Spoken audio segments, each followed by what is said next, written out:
Hello, hello, hello, everybody. Welcome back to another gathering together as we get ready to mind map our way into hopefully preparing for Camp NaNoWriMo a little bit early, on time, whenever you need. I'm Jenna O'Malley, your soul writer, author of sci-fi fantasy with dashes of romance and nerdy references. Welcome. It's good to see everybody here today. I hope you're doing well. I hope you're doing well. I know we met just a week ago and we did some mind mapping based on some character names. I got some really, really good feedback from people who participated in the workshop live or on the replay.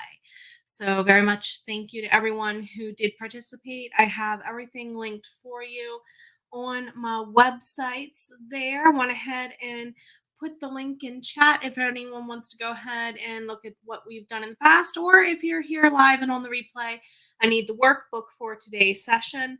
You can go ahead and find it there in the archive. I've also placed a direct link there to the workbook. It'll take you straight to the PDF that I'm working with today. So I'm going to let all of you in on some of my secrets about what I do to prepare for battle scenes long before I even write some of the biggest battles, like long before I even write the opening chapters to those books sometimes. So before we get too much further ahead of ourselves, let's go ahead and check in chat, get to know each other a little bit, see who's writing what for this project, what genre is it, what length is it, are you halfway done, are you revising, are you whatever with the project. Let's get to know each other. Let's see. Hello, Mama Maggie. Good to see you. Thank you for stopping by, and you take care. Thank you. Thank you. I hope you have a good day. If you are watching on the replay as well, thank you also for being here. Hello, Cool Gamer. It's so good to see you. Rita, I take it the Miranda magic is new. I like it. Thank you, my friend, for being here. So, like I said, we're going to get into mind mapping a little bit today, more in relation to kind of what I do with my battle writing. So, heads up, tis going to get quite the bit nerdy on us here. So, let me get my presentation on the share screens for you. Again, if you want to join in with the direct link there to the same thing I'll have on screen, feel welcome to go ahead and jump on in. So, whenever I write fantasy in particular, sometimes when I'm doing my sci-fi works, I tend to like to know the outcomes of my biggest battles long before they even start. Most of us need to know that for plot referencing, right? On the other hand, I heads up, you're going to feel like you're choreographing a dance. You're going to hear me say the word choreography a lot, and we'll get into the whys here in a little bit. Hello, CB. It's so good to see you, my friend. You're about to start a full redraft of your fan fiction for, is this the MCU one? And you'll be right back. Good to see you, my friend. Good to see you. Rita's revising all your Oh my goodness, my dear. That's a huge, amazing undertaking. You have a battle scene in one of your series and it needs help. Miranda's going, gotcha. So you have your pen name in place and it's for IG and Wattpad usage. Gotcha. Okay. I wasn't sure if I saw that yesterday in the sprints. If it's new, I love it. I love it. The alliteration is going to do many awesome things for you for sure, I think. So I'm going to give everyone kind of a moment to settle in and set up. Give you a quick review of the first several pages without actually showing them. Last week, we went over what mind mapping is, and you see that up on screen and on some of the digital stuff for this. So if you weren't here last week or for the last viewing, please let me give a quick recap. Mind mapping is essentially an organic way to kind of structure your thoughts. If you're like me, and brainstorming can be really tedious because you feel like you have way too many shiny things that need to be caught. And you are like, okay, I got to quote Pokemon here a little bit. You feel like you got to catch all the shinies and make them yours and help them grow into these awesome projects, right? So mind mapping allows you to do that in a way that is really organic to you. Some of the exercises I use might feel a little prescriptive. That's on purpose to get you in the mindset of using tools you might have forgotten about. Some people who joined us for last week said, "Oh my goodness, you were right. This is 1000% like stuff I did in elementary, middle, and high school." Hey, why not revisit them? Okay. Sometimes revisiting your foundation basics is what fills in the missing plot holes or cogs in the machine that need to be there. Good to see you, Lori. Good to see you. What we're going to go ahead and do is if you want to use the workbook link to follow along, that's up above there. You're welcome to do so. And we have a couple of exercises today. I had 4 in the original. I'm knocking it down to 3 just for time's sake from now on. I think that might be the wiser way for us to go, honestly. So this week we're looking at some of the ways I mind map myself into preparing for battle options, okay? You are not limited to the suggestions and the exercises I make as far as tools. If you think you have something better in place that already works for you, you're welcome to do so. Hello there, Cheesecake Man. Good to see you. I hope everything is going well on your route. I have a feeling he's listening in today. So let's go ahead and get started, everybody. I did a quick little review of the intro to mind mapping. So I'm going to quick scroll through a couple of things. If you're like me and you get vertigo or whatnot from those things, heads up. I'm going to quick scroll. And you will need polyhedral dice for this exercise. I will be going and getting mine at the top of the first exercise again to do it with everyone from scratch. Okay. I think that's probably the best feedback I got from people last time was they liked that I treated it a little bit like a sprint. So we'll go ahead and keep doing that. So if you would like to join us using any of the digital dice resources I give, I believe that is page 7. I was going to say 8. I was close. So on page 7, I have some links to some digital dice resources. You could get away without using them last time. You kind of absolutely need them for this one. I adapted my love of tabletop gaming into writing my first, what was originally a trilogy and is now a pentology, the Myrna Annals. And I used a lot of their spells and stuff and just pulled whatever I wanted as reference material. So I will not, for copyright purposes, be showing my actual character sheets today because I don't want to get sued. I adore you, Dungeons and Dragons, Pathfinder, and Vampire the Masquerade. Please don't sue me. Thank you very much. So I figured I would present more of the concept of what I do with everyone today. So if you have physical dice, a D6 works. That's what we're used to seeing in like a Yahtzee or a Monopoly kind of standard over-the-counter board game, if you will. But if you want to use the digital dice, you're welcome to use those. Page 7 of this workbook. There's a small explanation on page 8 of what each shape kind of looks like as a quick reference. The top numbers on each are also noted there. 4, 6, 8, 10, and 20 are your, quote, typicals, standards. You see some change ups in there, but not much.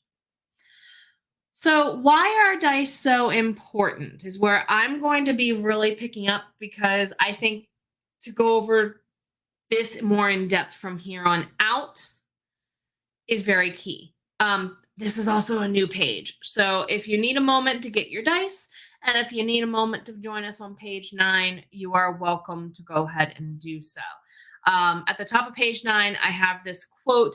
You take people, you put them on a journey, you give them peril, and you find out who they really are. It's like my number one favorite quote about plot writing or battle writing. And it's from Joss Whedon, who's known for writing that kind of stuff for film and screen. So yeah, definitely that is the whole point to the way I battle write. I like to treat it like a cheese pizza. When I think I have enough of my favorite topping, I add a little bit more just in case it shrinks in the oven. You get what I mean? So this is all about allowing random chance with the dice to come into play and heighten the chances of the peril going a little bit out of your control, but not completely out of your control. Okay. I do like to give these warnings that's at the bottom of page 9 in the workbook, this up front. If you're using physical dice, some of these warnings are crucial. Check to make sure your dice are properly weighted and don't give you the same numbers all of the time.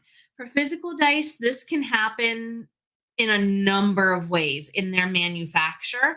It could be literally the paint that they use to fill in the numbers was put on heavier on one side than on the other sides. It could be there's an air bubble in there that didn't cure out if you're getting some of the cool resin made ones that you see on Instagram, Etsy, and other places. This is also true of digital dice because if you know anything about machine learning, they will sometimes get themselves locked into their own numerical patterns. So keep an eye on the dice to make sure that you are truly getting as close to true random as possible. We know true randomosity is not a real thing.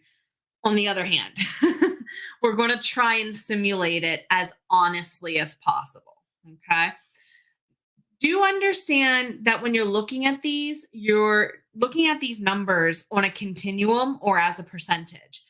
We'll talk about later on how, this avoids your characters from being a one-hit wonder. This avoids your characters from progressing too quickly. Hello, Jules. How are you, my friend? I hope you're doing really well. It's great to see you. If you want some really good sprint timers and some good sprints that are on the routine, Jules has it all. Adore you, my dear. Love the picture. So my greatest warning above all, especially with the physical dice, is collecting them can be addicting as I look at, the bags of dice I have hanging off of my closet door, literally. So if you like to collect gemstone type things, fair warning, that love might migrate into purchasing dice. I'm out of control of that. Sorry, but it is what it is. So we are going to get into some of our first actual exercises. If you do need those workbook links, we're going onwards into, I believe this is page, 10. Creating a character reference sheet. Most of you do this in some way, shape, or form already. So if you would like to go into the nethers of your fileage and pull up a character reference sheet to use as a point of reference, you're welcome to do so. I'm going to go over some basic stuffs to get down on paper. So essentially by the end of this workbook, you should have created your own tabletop gaming-esque character sheet to reference for battles.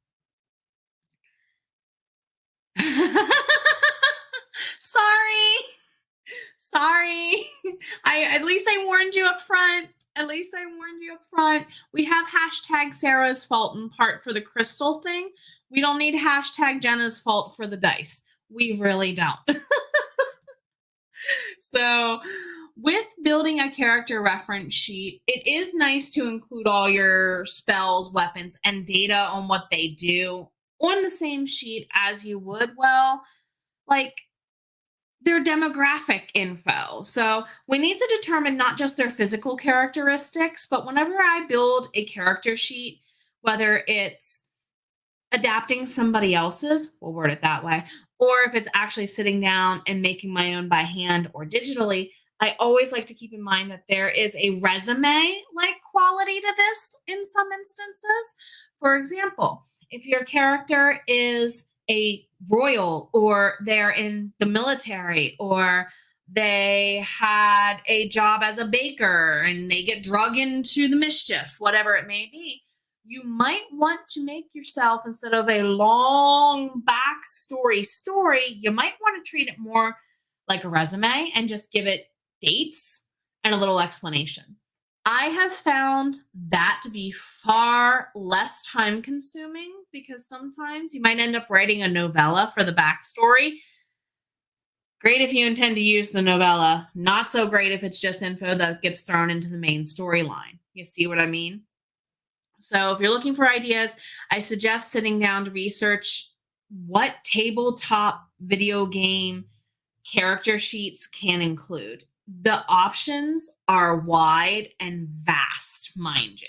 It can include spaces for everything from their height, their weight, their eye color. If that stuff doesn't matter to you, because some writers choose to be ambiguous about that, and that's a choice, and it's appropriate to go either way, valid either way. That's up to you which direction you pick. Okay. So that's why I'm kind of in these exercises trying not to be as prescriptive as, say, the Dungeons and Dragons, Pathfinder, or those type of tabletop franchises might use. Hello, Jess. It's great to see you. It's great to see you.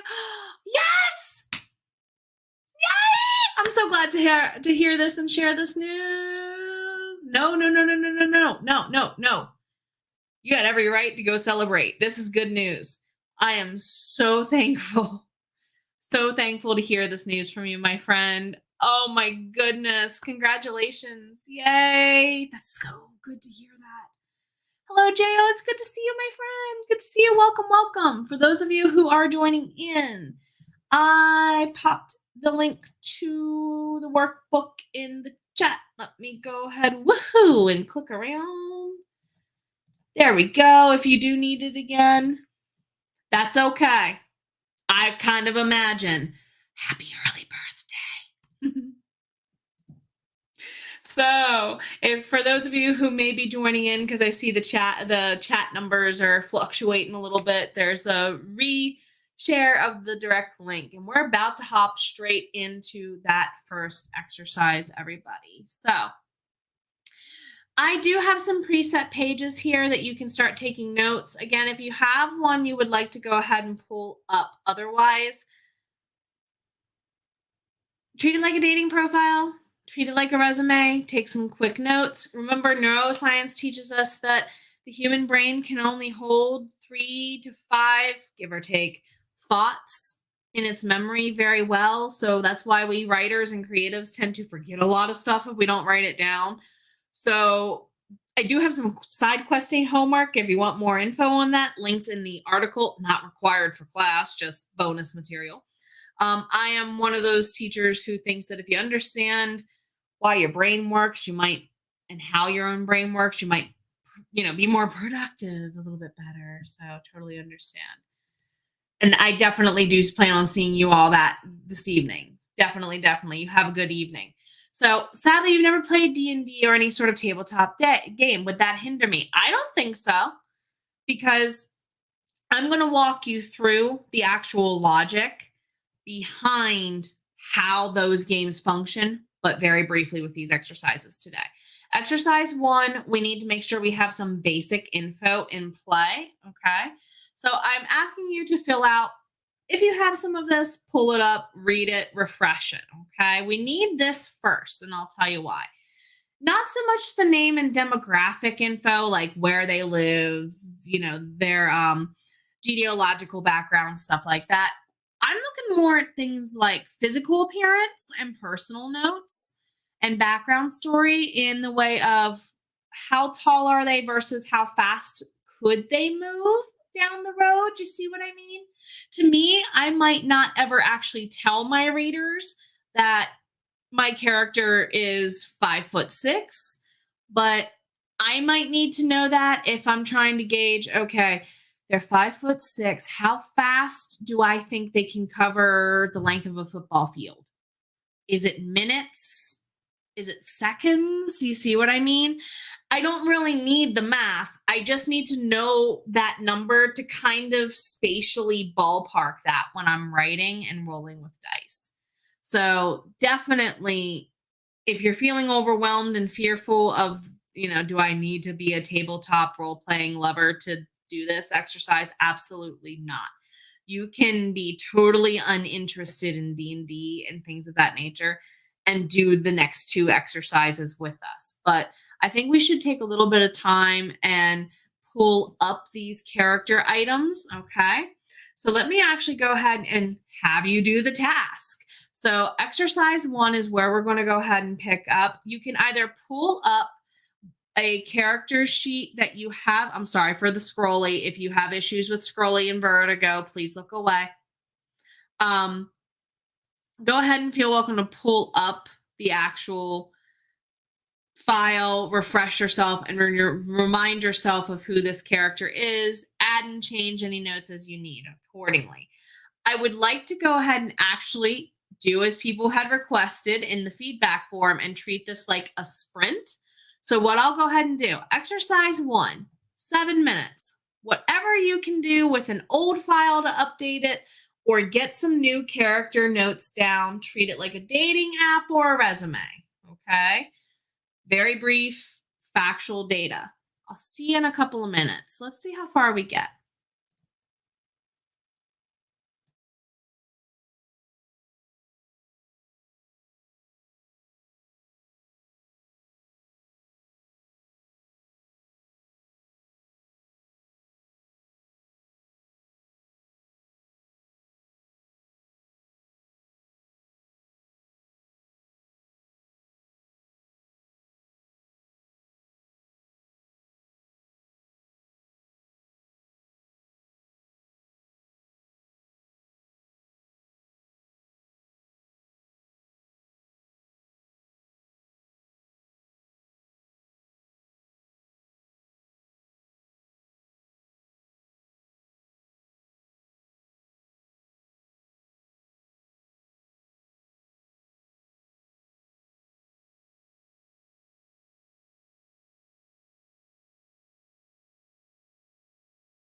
All right, everybody. I hope that didn't startle everyone too much. So, I hope at the end of that time you were at least able to go ahead and get some notes down or pull up a new file version to edit of an old character sheet. I kind of took some old notes from a previous character sheet. Whoops. I apologize. My computer is deciding it doesn't want to play today. Um, and just took some short notes. They can be this brief at this point about your character, okay? You could have written this in Canva, you could have handwritten this on the worksheet on a sheet of notebook paper, however you wish. Very adaptive, right? I decided to just make it simple and used a bulleted list. You could have done a circle map, you could have done any kind of layout you want. In my opinion, there is every correct way out there to do this because it's going to be whatever works for your brain. Okay. And that's really, really going to be important the more you get used to using mind mapping. There are appropriate choices. For example, if you're going to compare and contrast, you're probably going to use the two interlocked circles, Venn diagram. But otherwise, it's kind of open to your interpretation. Believe it or not, bulleted lists is a type of mind mapping. It's a way to get you to organize your thoughts. I have headers and lists on the screen. So it does not have to be a chart. It can be super, super minimalistic if you wish. Okay. So, whatever information you might have at this point, you want to make sure you have a key few things. To me, it matters when I go into battle writing again that I know their approximate height. If she's of Japanese ancestry, I know that she's not going to be built a certain way. You get what I mean? I hate to be stereotypical, but some of us assign those ancestries for a reason. If you are working with non human ancestry, werewolves, vampires, you have a whole different license to decide on this stuff. You do not have to stay with what the mainstream is, okay? It is mainstream for a lot of vampires to be allergic to garlic. However, one of my favorite quotes of all time about vampires and garlic comes from J.R. Ward. In her series, they're like, yeah, we love garlic. That's an old wives' tale. So if someone in trad can do something like that, you can do it too. You can do it too. Hello, everybody. Good to see you. Good to see you. Well, awesome, awesome. Let me go ahead and get the new link to those who are joining. If you do need the workbook link again, it has been shared, coming your way. Yes, I love this. I love this. I have so many notes in notebooks, and that's how stories start. I mean, I still store them in printed notebooks. What am I saying? You're just trying to write nonfiction family history and church history. You're getting lost and getting organized to write. Some of these tools may help you. Mind mapping is really good for that because it lets you use whatever kind of tool when you need it. Kind of think of like how a lab report puts a chart in when it needs a chart versus puts a picture in versus it needs a picture. If you remember science class type things, it kind of applies that way for all types of nonfiction.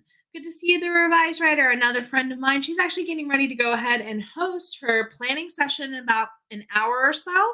And then she's going to have writing sprints later this evening. I hope to see you all in. So good to see you, my friend. Thank you so much for stopping by. Sorry if I didn't clip the mic quite soon enough for that. So we are actually going to go over now to the next exercise. I threw in a couple of exercise pages for page 1 in case you were using the PDF digitally or printed it and wanted to make sure if you're like me and you have gigundous handwriting, that is a word, I promise, you had plenty of room to squeeze some stuff in there. So I'm actually all the way up toward exercise number 2. This is brainstorming magic, weapons, and other abilities. All the way on page 17 is where I am in the workbook, everybody.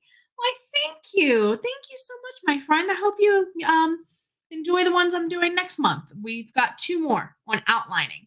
One on different platforms of digital sticky notes, and one on how I kept this series alive in OneNote. I'm going to show you how to build a bookbinder in OneNote from scratch. I know there's other people who have done it. Hopefully we can do it in about an hour and a half. But anywho, exercise 2 is where we're headed. Brainstorming magic, weapons, and other abilities. This is kind of answering that previous question that Rita had asked. If you've never played anything like a tabletop gaming game a la D&D, Pathfinder, there's so many different out there these days. This is kind of where you're going to be like, I could either use their stuff or I don't have to. You could make your own. And this is why I love both being in and hosting them. 1000%, my friend. 1000%. So when you're brainstorming what abilities, skills, whatever to give your character, you need to also decide what they can't do. Okay. If you want a strong plot point in there for character growth, give them something they can't do yet. That 3 little lettered word, YET, means so much sometimes to not just our growth as people, but therefore characters' growth. So we see that human relatable quality in them, right? So knowing what magic, weapons, and other abilities your characters have before you start writing battle scenes allows you many advantages. This is where I start thinking like a stage choreographer, okay? When I studied my bachelor's degree in college, I studied stage management and directing. I took stage combat classes as part of that as a requirement to be able to do the stage management stuff for safety, because even the students have their own, stage guild stuff that they have to abide by legally, or they cannot host a show, believe it or not, with accreditations. So the program I went through, since we were accredited, we were required that everybody had to take stage combat training, regardless of what your path was in theater, if you intended to be a major or a minor in the theater track. So my brain, therefore, almost always thinks of battle like choreographing a stage fight / choreographing a dance. If you are a dancer, if you are a gymnast, if you are someone who does that kind of performative craft, sport, or art, this is going to feel really natural to you, okay? So I need to decide what kind of dancing we're doing. That's where the magic, the abilities, who has what weapon and how good are they at using it comes to play, okay?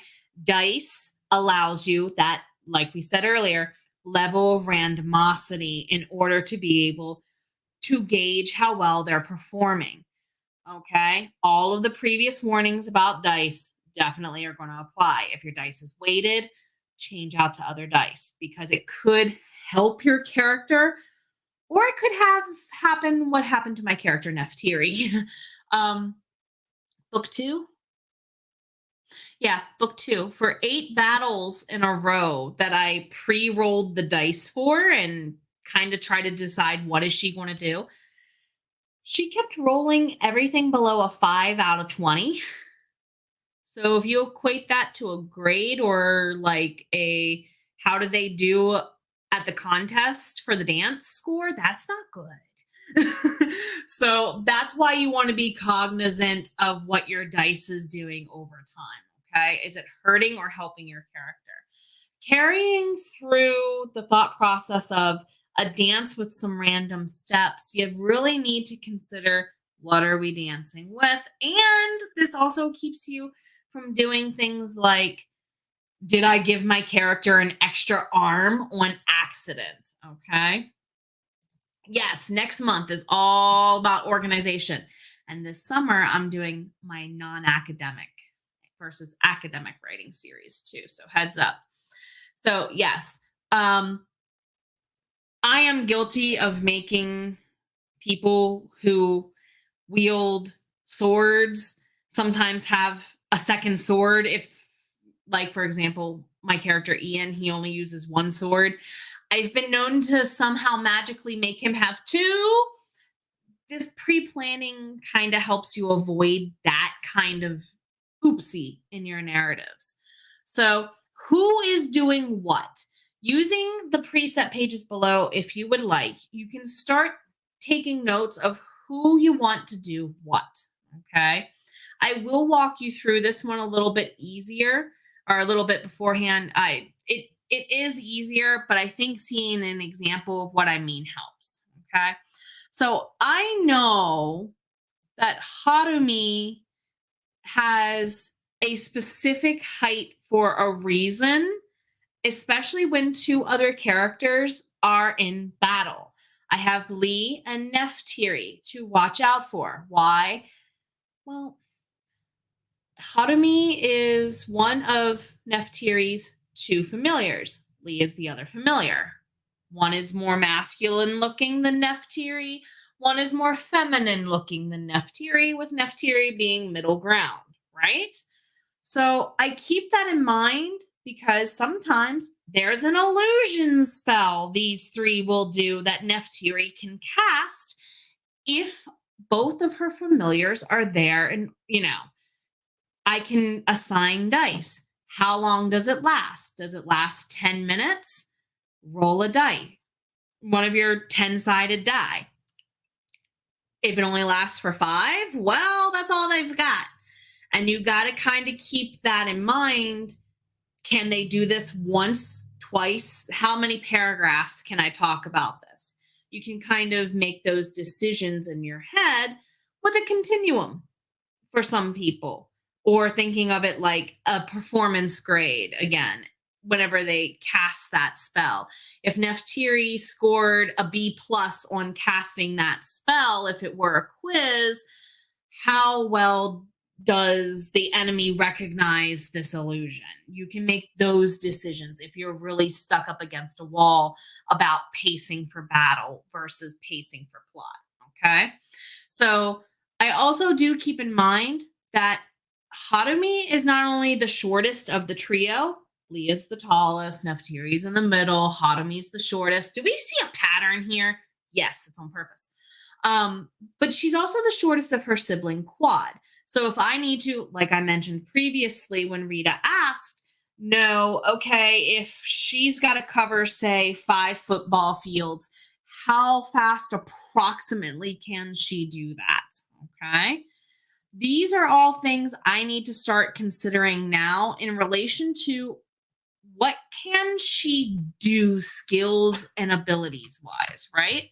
So if I look back here on the worksheet, you can see that I've given you some ideas. You're welcome, if you are a fan of tabletop gaming, to look up things like D&D manuals, Pathfinder manuals. Hint, if you want to Google some of that stuff anyway for ideas, I can't stop you. But what I can say is that's copyrighted material, so be very general when you talk about it. Another good example of this might be, I can just say Neftiri uses a flame spell and she does X thing after it because she face planted, right? Maybe she got a really, really low score like she did in that one book. Get what I mean? Yes, this happened. But really on her character sheet, I have the name of the spell and what franchise I took it from, because it's a specific type of flame spell, like fireball versus fire spear, for example. I bet some of that's copyrighted. Please don't sue me. I am trying to be general on purpose. So you are welcome to pull any kind of magical name, magical ability, get as general or as specific as you wish. Keep in mind copyright laws.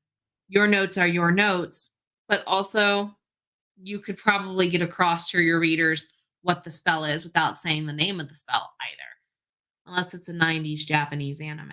Anyway, so exercise 2. Who is doing what? This is kind of how basic you can get. I chose to give you all an example of a table here. I did make this in Canva, mind you. Just to kind of lay out two people side by side. So Harumi and Gorgor are the examples I gave you in exercise 2. As you can notice, Harumi uses a pair of weapons. She actually uses a pair of pistols as well as daggers, but I didn't include those, whatever. So for her daggers, I do have a simple note. They're just regular daggers. They're not enchanted. Hint, you could note enchantments and what they do here to keep track of which weapon has which enchantment if you have someone who changes weapons. It's an option. Know your characters, right? So I also did assign her. I don't think this is actually the damage they do. It might be. And if it is, I don't remember what game it's from. But I just took a one-sided D4 for each dagger. So you can either roll 1d4 2 times or roll 2d4s once. Up to you, right? So that's how much damage they will do, okay? If they are 1 out of 4 plus 1 out of 4, she gets 2 out of 8. She's still only doing, a scratch of damage, depending on who she's fighting, right? These are kind of continuums, percentages. They are very loosey-goosey interpretive. That is the whole point of tabletop role-playing game. How do you react to the dice in a storytelling form? You don't need a preset system. You can kind of keep your own notes and pre-plot and choreograph it if you wish, okay, without breaking copyrights. So I also know that Harumi has a spell. It's called a siren song in my series. All bardic characters, people who can produce magic by singing, have like their ultimate spell. It's called a siren song. And hers, all I know about it is it does 1d10 of damage x3. So that tells me roll 3d10s of damage.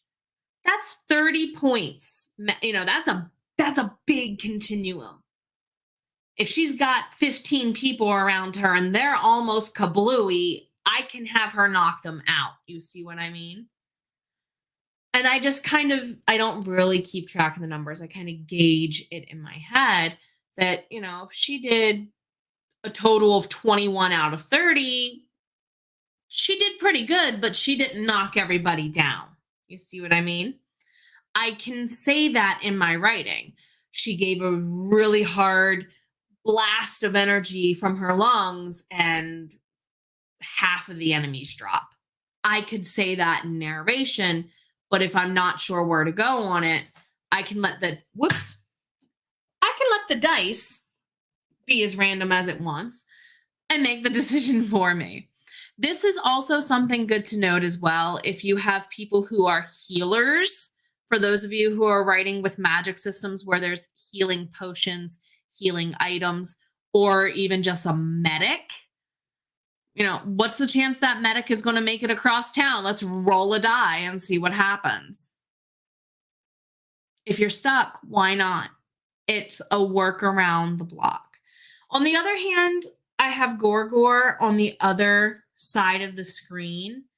He does fight unhanded. It's just his choice. So he does as much damage with his bare hands as she does with 2 daggers. What does that tell me about their size differences? And probably what they do on the battlefield. They have different purposes.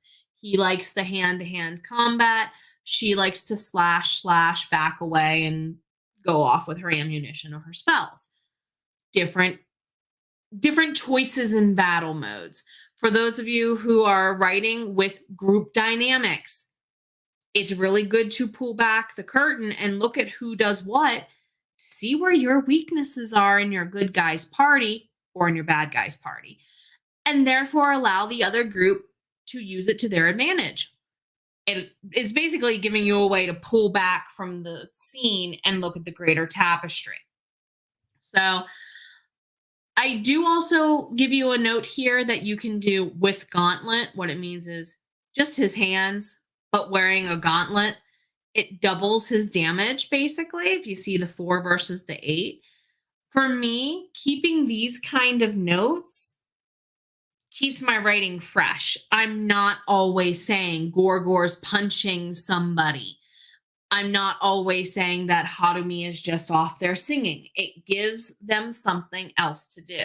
In the acting world, they literally call this stage business or work. Those are the two things they call it: stage business or work.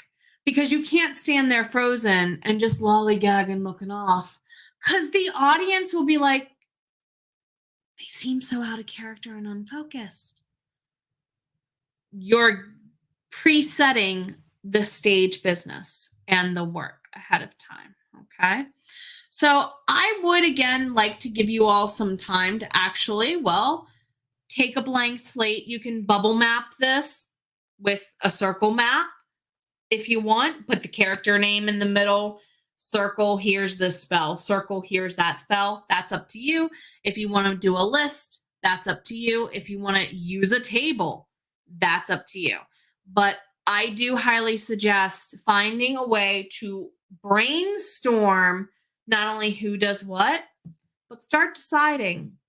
Even if I have a bunch of D6 dice, that's, these, the ones you all are used to. These are D6s. You see these in a lot of board games. Even if that's all you have access to, use them to your advantage. So I would like to go ahead, and we are going to run more an hour and a half on these. So if you have to depart to go elsewhere, I totally understand.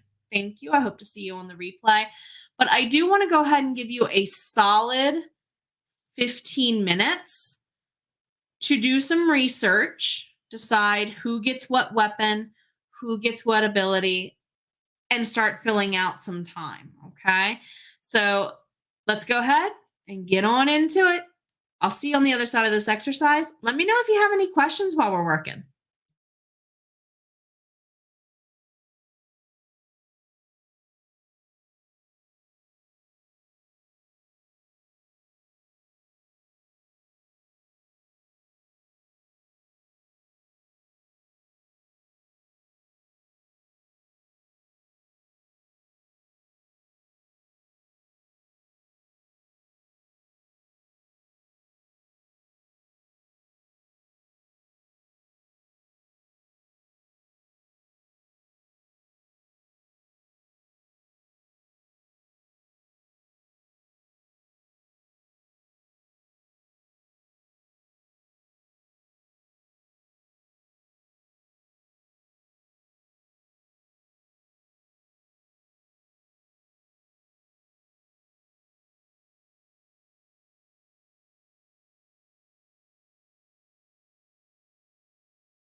Alrighty. So go ahead and wrap up any of your notes. I do apologize for interrupting your train of thought there.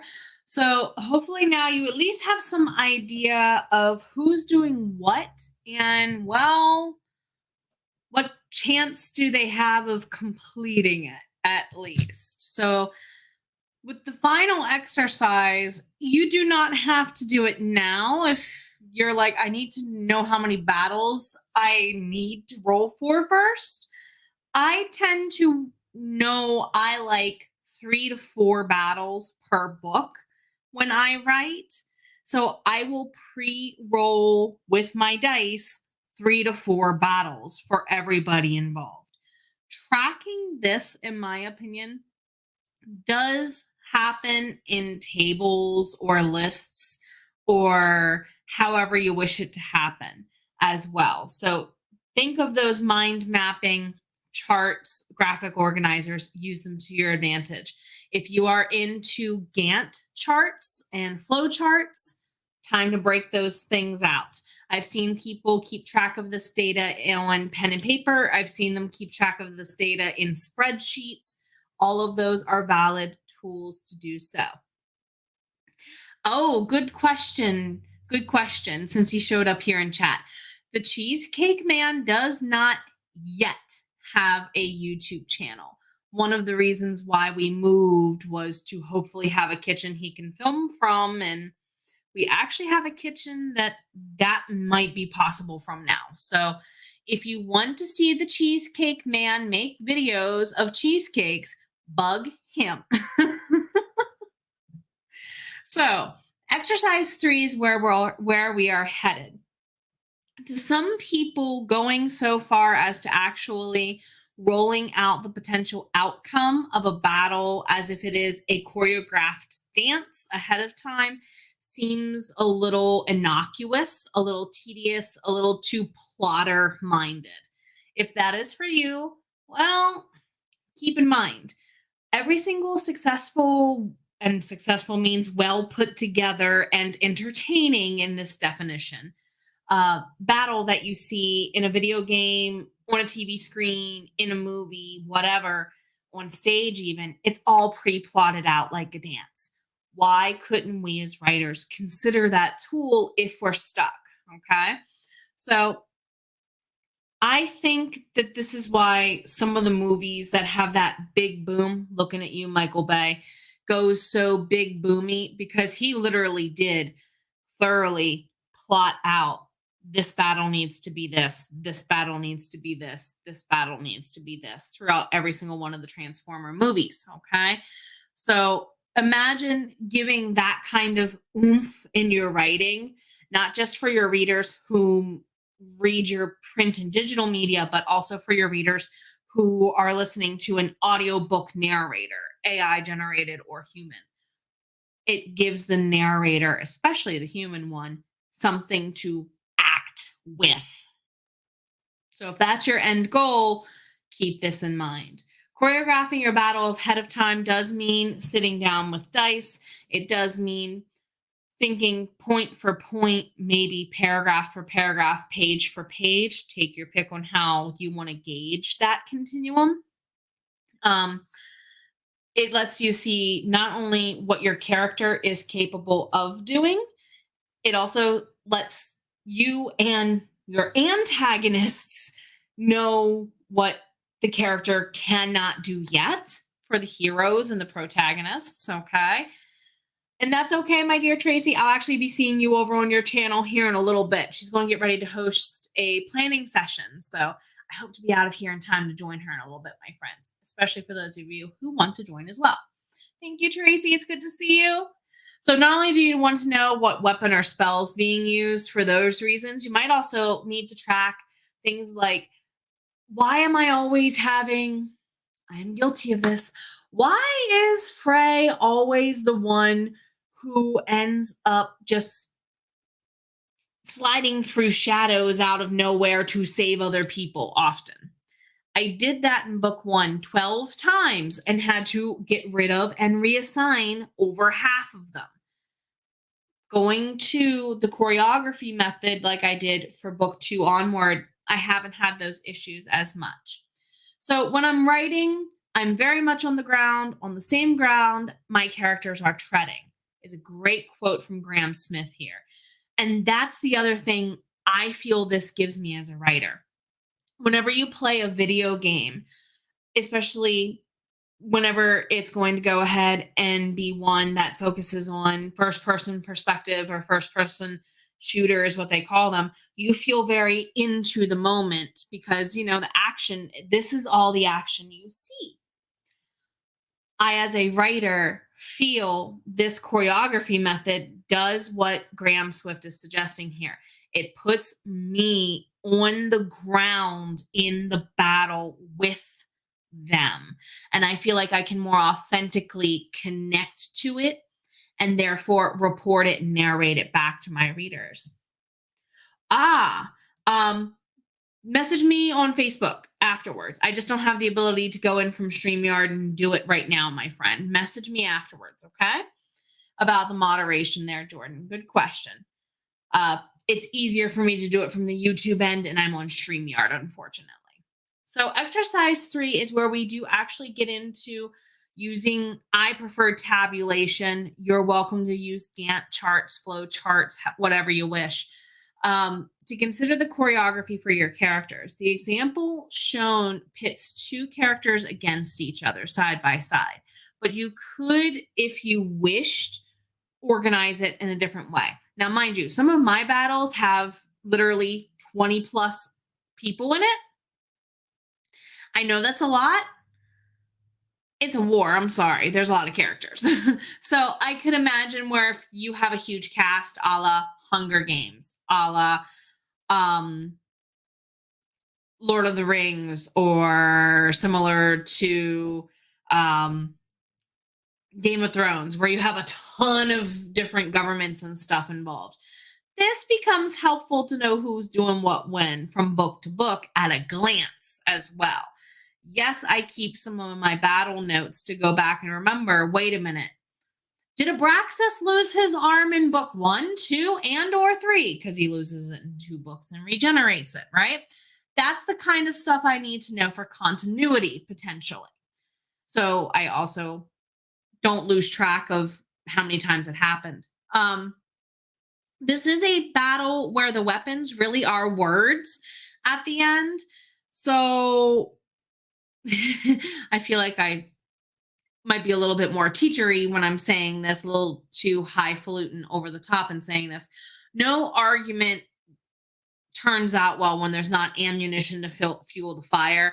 Let the words be the weapon here. Pre-plot if you need. So I'd also suggest using Canva, Google, Microsoft Word, any other method you like to track this. Again, I made the tables originally in Canva. You could do this in Word if you want. What I do is tell myself in one column whose turn it is, and then what they did. Now, tabletop gaming would tell me she did way too much in one turn. Yes, she did.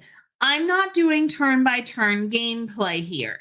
I'm doing paragraph by paragraph to page by page. This, I could get a full paragraph or 2 of narration out of describing me doing about B average damage, and consequently rewarding some of that damage as healing to her friend. I could describe that in 2 paragraphs. Okay. Same with Gorgor. I note he's the one who received the damage from her.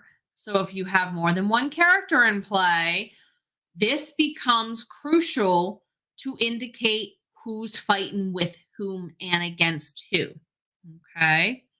You can be very simple. You do not have to go as, I think I went detailed on some of my notes here on page 26 of the workbook. So you are welcome to go ahead and get as detailed as you wish or as not, okay?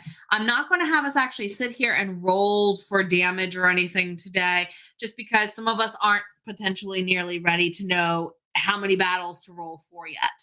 So I will leave that for you to do on your own time when you feel you are ready. Yes, I can make another video down the road on it's coming out in April of me actually sitting and doing a full blown me taking the numbers and making them narration. But I wanted to hold that for Camp NaNoWriMo because there's a lot of spoilers in relation to some things from my Kickstarter that kind of tied up with that topic. And I didn't know how to present one without the other, unfortunately.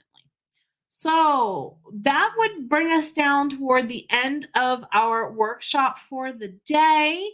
Thank you, indeedy, for taking the time to hang with us today a little bit. Listen to me ramble in Lady Nerd mode #1 for for shores. But also, I'm asking anyone who participates in the live or who watches on the replay to take the time if they complete the workshop with the video or the workbook on its own to visit the form that is there. There's 2 forms on my website for the jennathesoulwriter.com/workshops link. There is 2 different forms. So keep in mind, each workshop has a different form right now. So if you have any questions, let me know. Otherwise, my friends, it's been a really good time hanging here with all of you. I won't be back until the end of the month. We are looking at digital sticky notes on March 19th. I'm going to go over, I did a video on making titles with them like a year and a half ago. And I'm going to go over some different ways to just use different apps to your advantage as an author. And then, of course, the biggie, I've been keeping my series and book Bible for my rebranding series in OneNote all this time. I know a lot of people prefer to use other methods, but I'm a nerd who learned Microsoft Office years ago and I use it all the time when teaching. So I figured why not adapt my skills? I hope to see you all next time. Thank you all for being here. To be honest, it can be overwhelming, but here's what I like to point out. Take your time. We say this often in other realms around here when we do sprints.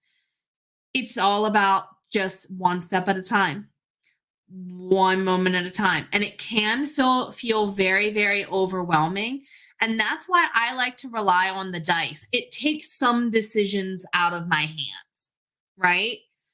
And then all I'm just doing is tracking data and interpreting data, which for me is better than having to invent the data, then have to track it and interpret it across a series. You see what I mean? So if you want to kind of give it that hardcore nonfiction relation comparison for battle writing, that would definitely be the element to look out for there. And I think the video I'm working on marrying with this to put out toward the beginning of April will be what is that final cog for everyone. So at least now take the time and get your characters together, get your cogs together, a little bit laid out. And if you have any other questions, let me know. But otherwise, my friends, definitely thank you all for being here. Thank you for taking the time to spend your Sunday with me. And if you're watching on the replay, stay safe. Comments box for any more questions on the replay. I'll see you all later. And above all, take care of yourself. I know you're worth it. Blessings be. Bye.